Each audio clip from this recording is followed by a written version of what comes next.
Hello everyone, welcome back to my channel. Today I'm going to show you how I recreated Beyonce's dress to the Grammys a couple of weeks ago. I started the process by making my patterns. This is my front bodice pattern where I drafted the depth and also the style of the neckline using my pattern master. I moved on at this point to measuring the shoulder to under bust area. It always 3 centimeters for me, where I measured 0.8 centimeter on either side of that line and just drew out a curve to the tip of the dot like this. This was just me trying to contour my pattern into fitting my body nicer. I also did the same towards the neck area by extending the line from the middle of the dot to the top and measuring 1 centimeter on either side of that line. I get to extend these other part beyond the neckline because I needed to ensure that the length would match the length of the side that's closer to the armhole. I also drafted the angle of the armhole to be suitable for an off shoulder. Okay, so I also translated the depth of that part from the front pattern to the back pattern.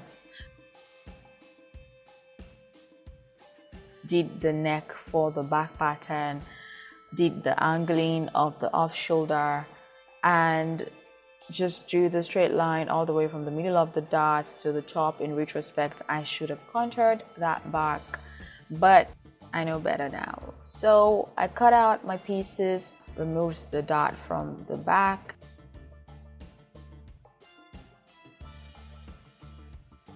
and cut out my front pieces as well. But before I finished cutting this out, I decided to draft the off shoulder.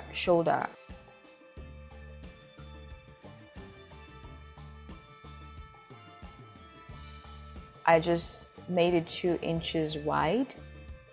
I wasn't sure what length would suit my body, so I just did 5 inches, knowing that it was too long, but I knew I was going to just fit it to myself when the time came. So this is how it looks. I proceeded to cutting out the rest of the pattern.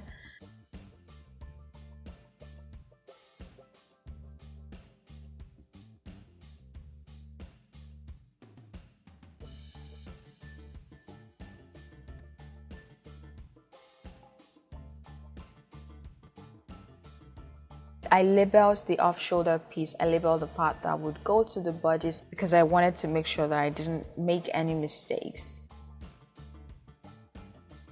So I went into cutting fabrics. I added seam allowances on the fabrics. This is my lining fabric, by the way.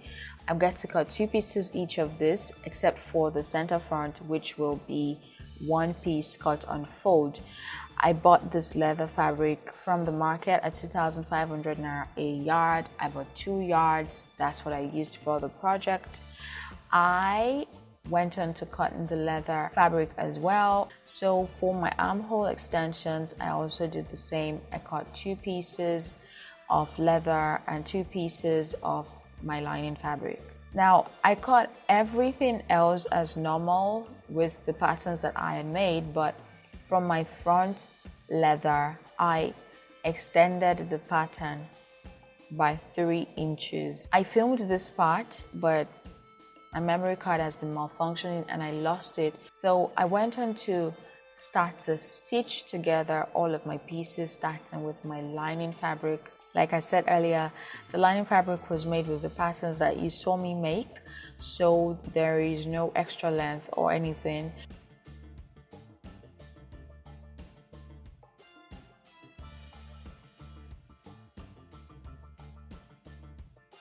I'd also stitched on boning to all of the seam allowances. Of course, I go on to cut up this bulk that you can see. I stitched on boning to the seam allowances and I stitched on boning to the center front. I also went on to stitch my front bodice leather so that the pieces look like this.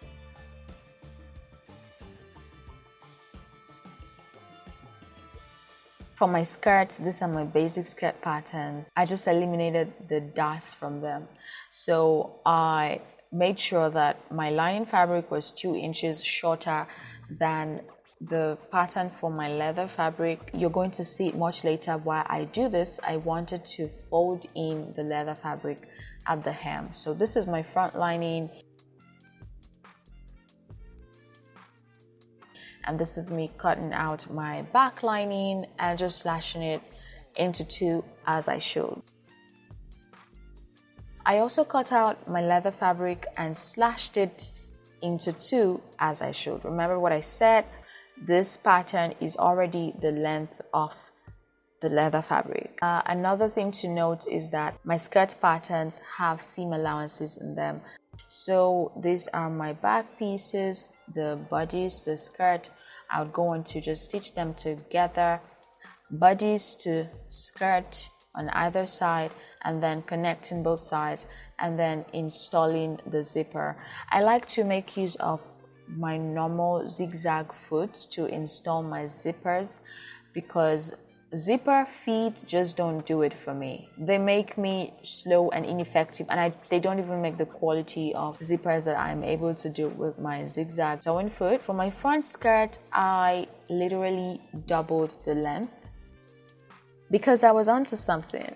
Okay, so I drew on lines on the skirt and I slashed the pattern open on those lines, and you can see that I labeled the patterns 1, 2, 3, 4 all the way to 10 because I didn't want to lose the order. So I spread out the patterns to the length that I wanted my skirt to be.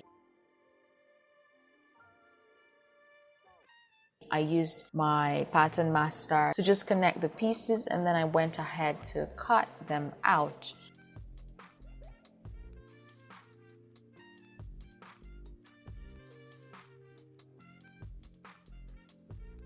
Of course, removing these masking tapes as I went because I didn't just want to have that mess on my hands.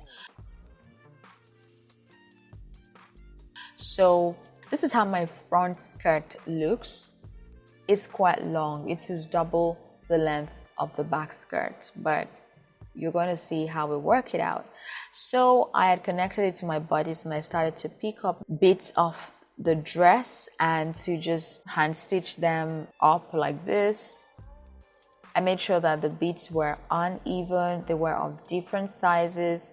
As you can see, I drew a line in the middle of this dress because I wanted to make sure that all of my dealings were accurately at the center of the dress, so I just picked up the beads all the way to the bodice part.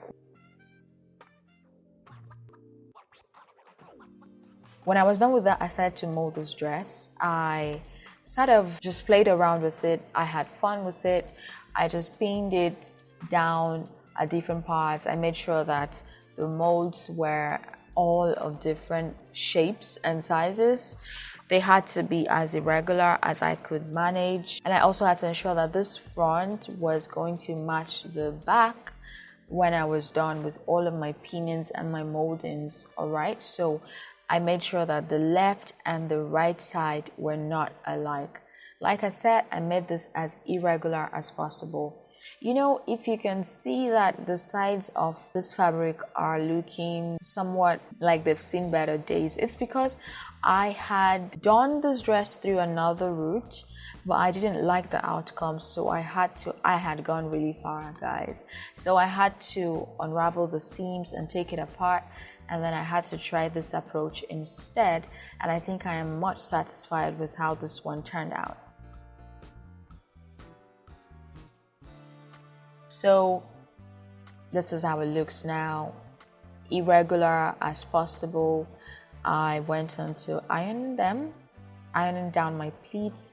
This is actually a steam iron, but there's no practical place in my room for hanging the water jar, so I always just spray the water manually on my fabric. And also for this leather, every time that I wanted to iron the leather part, I would actually go over by protecting it with the lining fabric, otherwise it would melt the leather. I mean, sometimes I even did hurt the leather even though I was protecting it.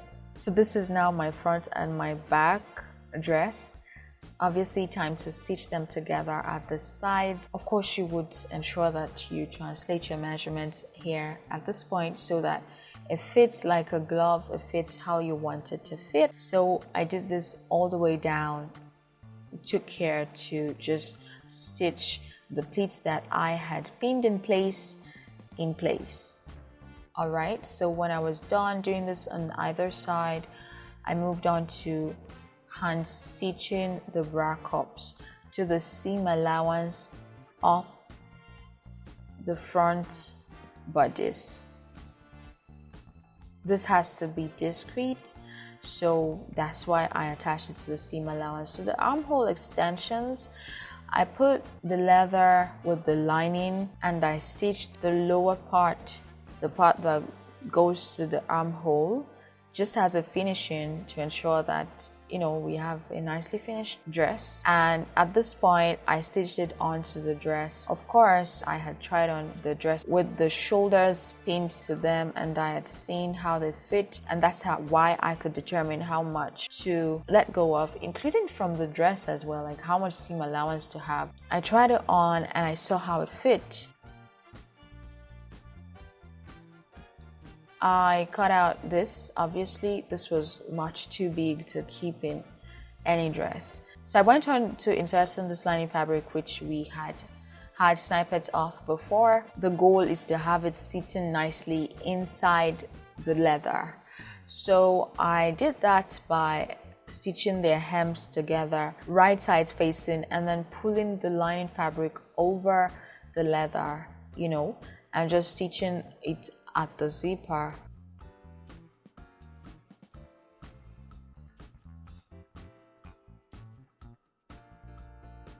For my cape, I managed to pin together the original pieces of my pattern and I traced out the tops and used my pattern master to just make the lines I had traced out more obvious to myself and you. Then join out the lengths of the front, the side, the middle, and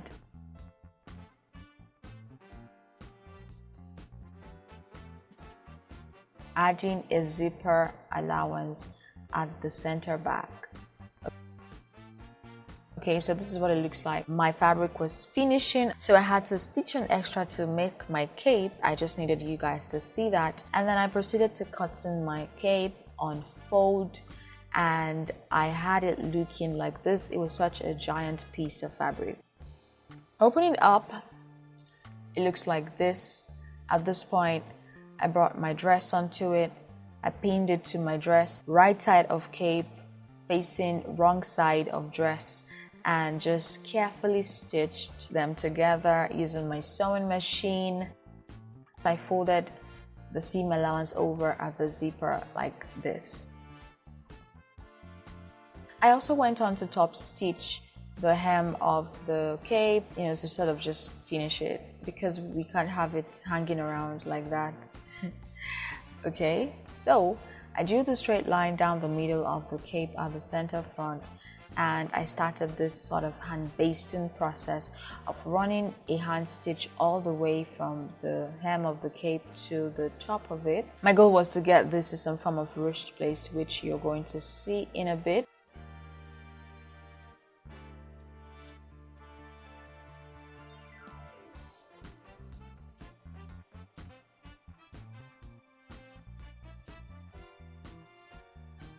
Alright, so pulling it up and securing it. I did the same with the sides, and also I did the same 3 inches from the center front. I know that this does not look exactly like Beyoncé's cape, but you know, better luck next time. So I also secured this part. I secured it down so that it would never move. I repeated this on the other side of the cape as well, and this is what the back looks like as well. These are not practical gloves, don't try this at home, but I made them by tracing out my fingers on paper and adding seam allowance. After this, I glued press-ons to the gloves. I think it is so cute that Beyonce's gloves had nails.